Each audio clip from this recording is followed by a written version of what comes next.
I am Chelsea. A few weeks ago, my father, who had been battling illness, passed away. Regret filled me as I wished I could have shown him his grandchildren. The words escaped my lips along with a sigh. I got married 5 years ago, at the age of 25. At my wedding, my father and I made a promise. I'll let you know first when I get pregnant. However, that promise remained unfulfilled, and it became my only regret about my father. His illness was discovered a year ago, and since then, I did everything I could for him. I regularly returned to my parents' home, visited the hospital with my mother, and increased the frequency of phone calls and video chats. Despite my efforts, I couldn't help but wonder if I could have done more. As I muttered these thoughts, my mother, sitting next to me, reassured me, saying, "You did well, Chelsea. Your father would be satisfied." Just then, my sister Portia returned, bringing the lawyer with her. My sister entered the living room, accompanied by a man in his mid-40s, whom I assumed was the lawyer. He handed me his business card, introducing himself as Samuel, the attorney. Gratefully, I acknowledged his presence, and my mother guided him to his seat. As soon as the lawyer sat down, my sister blurted out, "I heard from this lawyer that Dad left quite an inheritance." I quickly clarified, "It's not all for you, Portia." An uneasy tension filled the room as my sister glared at me, revealing our strained relationship. We used to be okay, but things soured when we found out about Dad's illness. Despite my attempts to bridge the gap, my sister's arrogant attitude and reluctance to visit our father only worsened our relationship. I expressed my frustration, but she insisted, "I'm not being stubborn. I live in the city, and it's not easy to come to the countryside." Our argument continued, and I realized that our relationship had deteriorated quickly. Even though she lived far away, I believed she could have visited once in a while. In the end, she stopped talking, and the tension hung in the air. Attempting to diffuse the situation, the lawyer intervened, saying, "Let's calm down, please." I apologized, and the lawyer nodded before continuing. "As I mentioned on the phone, I have your father's will." My mother inquired, "When did this happen?" The lawyer replied, "A few weeks before he passed away. He contacted me, so I went to the hospital to have him sign the will in front of me, with his primary physician present." It turned out they had arranged for the primary physician to contact the lawyer. After my father passed away, the lawyer was contacted. He, in turn, reached out to us, explaining the circumstances. "That's how we find ourselves here today," the lawyer said, producing a white envelope and placing it in front of us. Inspecting the envelope, I mumbled, "This is definitely Dad's handwriting." My sister Portia seemed impatient, saying, "Never mind, just tell us what's in it. I'm busy, you know." The lawyer, with a wry smile, opened the envelope to reveal a single piece of paper. "This is what was written there," he began, explaining that besides the house and land, our father's inheritance included some savings and a storage shed. The mention of the storage shed puzzled me. My sister, however, interrupted angrily. "Wait a minute. You didn't mention the farm." "The farm, yes," I added, recalling that it was a hobby my father took up after closing his company. He had started farming near our home until he fell ill. My sister insisted that the farm should be part of the inheritance. Reviewing the documents, the lawyer found a note and revealed, "The farm is rented land." Disappointed, my sister thought we owned it, but I silently considered it might be for the best since we knew little about farming. The conversation shifted to dividing the inheritance. "The house and land go to the wife," the lawyer declared. My sister was content, but the lawyer suggested dividing the rest as we pleased. My sister promptly claimed the cash from the savings, approximately $100,000. Protesting against this selfish arrangement, I objected. "Wait a minute. I'm the oldest daughter. That's irrelevant. I'll take the storage shed." My sister turned to the lawyer, asking, "What even is that?" The lawyer explained, "It's the storage shed next to the house. You'll inherit the building, the land, and its contents." My sister's eyes lit up, and she eagerly accepted. As I questioned her motives, the lawyer continued, "It's about 65 square feet, roughly the size of a small bedroom." Reacting with distaste, My sister grimaced as the lawyer placed photos of the shed on the table. The exterior looked run down, and the interior contained only basic tools, nothing valuable. My sister declared, "I don't want it." I took the photos and painted them myself. It was all quite ordinary. Though these are sentimental items, they won't fetch much money, I thought. As I pondered, my sister spoke up, saying, "Fine, I'll take the cash. You can have that dirty shed." "Hold on, that's not fair. You agreed to the vegetable farming. What are you complaining about now?" my sister retorted. It was difficult to argue against her point, but if I didn't speak up, she'd take all of Dad's inheritance. My sister pressed me, asking, "So we're good then?" Struggling to answer, my mother chimed in, "As long as Portia won't complain later, I have no objections." My sister grinned, and it seemed settled. However, feeling uneasy, I immediately objected, saying, "Well, I'm not satisfied." "Give it up. You're so greedy, aren't you?" my sister remarked, calling me a hassle. Frustrated, I insisted, "That's not it. You care more about Dad than money, right?" Her words left me speechless, realizing that family is more important than money. Before I could say more, my sister ended the conversation. In the end, my mother got the house and land. My sister received Dad's savings, and all that was left for me was the dirty shed. My sister signed a document promising not to complain about the inheritance division, laughing loudly. Full of complaints, I couldn't help but vent to my mother, asking, "Mom, why didn't you help me?" She replied, "I did help you. You decided with Portia." I argued, "That's not true. I made sure you got the shed." My mother assured me, "You might find something surprisingly good if you look closely." The next day, armed with the key from the lawyer, I headed to the shed near the field, a 10-minute walk from home. It was a rural road where no one else passed by. Upon reaching the field, which my father had rented for the past year, I opened the dusty shed with the key. As I looked around, there was nothing special inside, just tools for farming. Disappointed, I mumbled, "Maybe I should just take what's inside for now." However, upon closer inspection, I noticed that the shed felt smaller from the inside than it appeared from the outside. Puzzled, I walked around to the back and discovered another door. Gasping, I realized there was a space accessible only from the back. Excited, I thought this must be Dad's surprise. Remembering his love for surprises, I began tearing up. Rummaging through the shed, I found 2 keys hidden in the handle of a shovel. Trying one in the back door, it clicked open. Inside the cramped space, a large safe stood alone. Recognizing it from Dad's company, I hugged the safe, feeling fulfilled. Thinking that there had to be more surprises, I inserted the second key into the safe. With a slightly rusty sound, the safe opened, revealing contents that left me in disbelief.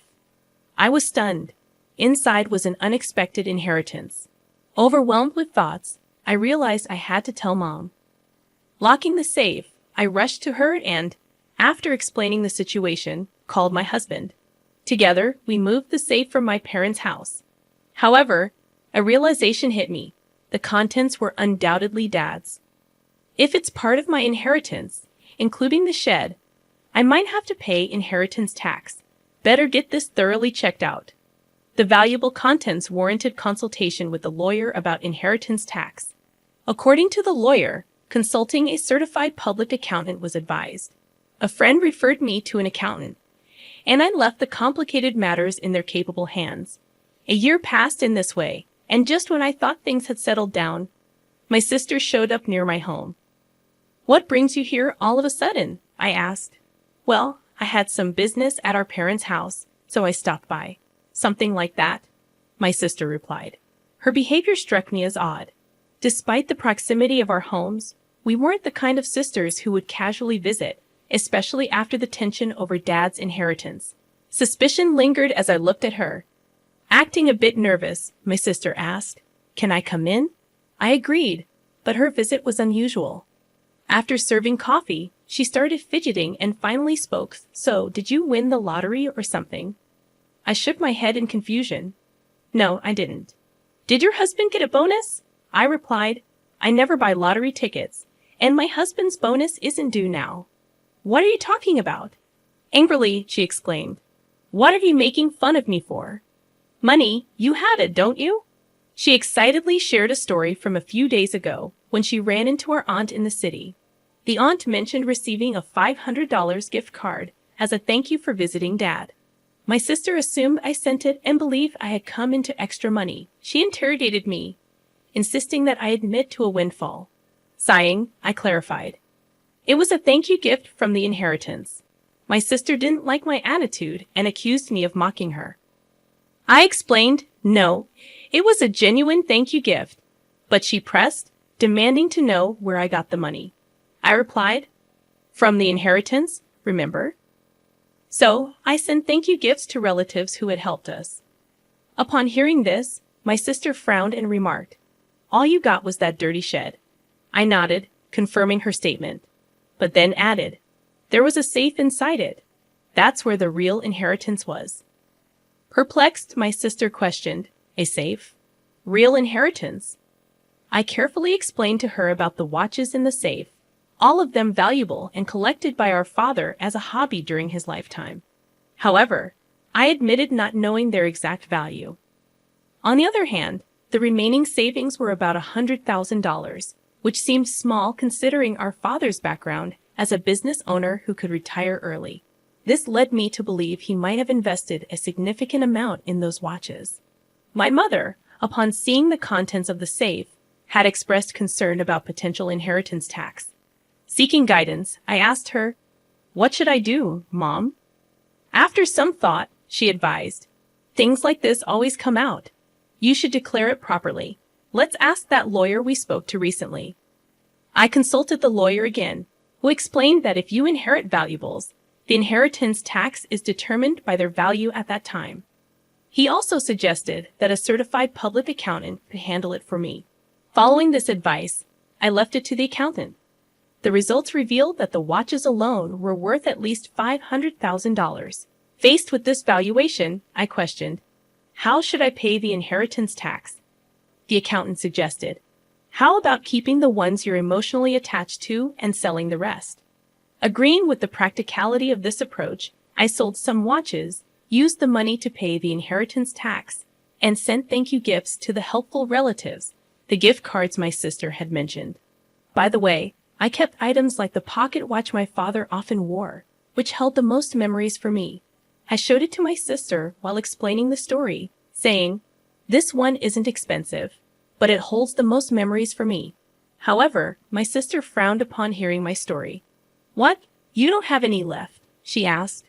I replied, no, there are still some in the safe, which is at Mom's. It's too big for this house. It's the one Dad used at his company. My sister looked away, seeming deep in thought. Feeling uneasy, I anticipated her reaction, but she surprised me by standing up and saying, I'm leaving now that I know where the money came from, and left. Considering my sister's money-minded nature, I expected her to demand a share of the money from the watch sales. I was relieved she left without making a fuss. However, in my relief, I forgot the unease I had felt earlier, only to be reminded of it late that night, when I received a call from my mother. Chelsea, it's urgent. Come over right away, my mother exclaimed. Alarmed, my husband and I rushed to her house, noticing something strange as we approached. The area around my parents' house was lit up in red, and as we got closer, several police cars were parked outside. What's going on? I wondered, and the reason became clear, a distressing situation unfolding at my parents' house. I navigated through the crowd, calling out to my mother, what happened, Mom? According to her, it was after 9 p.m., and feeling tired, she had already gone to bed. Shortly afterward, she heard strange noises, sounds like someone searching for something coming from beyond the door. Oh, it's a burglar, my mother instantly thought. Feeling helpless as she was alone in the house, she decided to escape through the window. Glancing back, she saw the light of a flashlight moving inside the house, confirming her suspicion of a burglar. Convinced, she ran to the neighbor's house and urgently sought help, saying, "There's a burglar." Upon hearing this, the neighbor promptly came out, and they both observed the swinging light my mother pointed at, thinking it was a burglar. They called the police, who arrived soon after. However, it turned out not to be a burglar at all. It was my sister who had sneaked into the house to rummage through the safe. Influenced by my story, neither my mother nor the neighbor knew this. When the police arrived, my sister, realizing she was in trouble, attempted to make a quick escape. In her rush, she accidentally bumped into the open door of the safe, causing it to topple over and fall onto her as she tried to flee. That's how Portia got trapped under the safe, and she was taken to the hospital by ambulance, complaining of leg pain. Stunned, I was truly dumbfounded by the turn of events. Afterward, my mother and I apologized to the police officers for the late-night disturbance. I also called my sister's husband, who expressed disbelief, exclaiming, "Wait, you're saying Portia broke into her own family home and got injured?" "Yes, that's correct," I replied, shocked and disappointed. Her husband revealed that Portia had accumulated a significant amount of debt, spending extravagantly on brand-name items. The couple had a massive fight, leading Portia to storm out, declaring she would borrow from Mom to pay it back. It turned out she had already used the $100,000 she inherited to settle some of her debts. However, still short, she came to me, seeking more money. Learning about the contents of the safe triggered her actions, resulting in this entire mess. No wonder her husband was furious. In the end, my sister, with a fractured leg, was hospitalized, and her husband started talking about divorce. Despite her protests, he brought divorce papers to the hospital, and she had no choice but to sign. Now she lies in her hospital bed, stunned by the unfolding events. I noticed a part-time job magazine next to her, suggesting she's contemplating working part-time to pay off her debts. As for me, I decided to move back to my parents' home amid all the commotion. Concerned about my mother and another significant reason, I found out I'm pregnant. After discussing it with my husband, we decided to move back home and have my mother assist us with childcare. Although I wish I could have shared the news of my pregnancy with my father while he was alive, I'm certain he would be happy for us. So, I'm looking forward to giving birth to a healthy baby.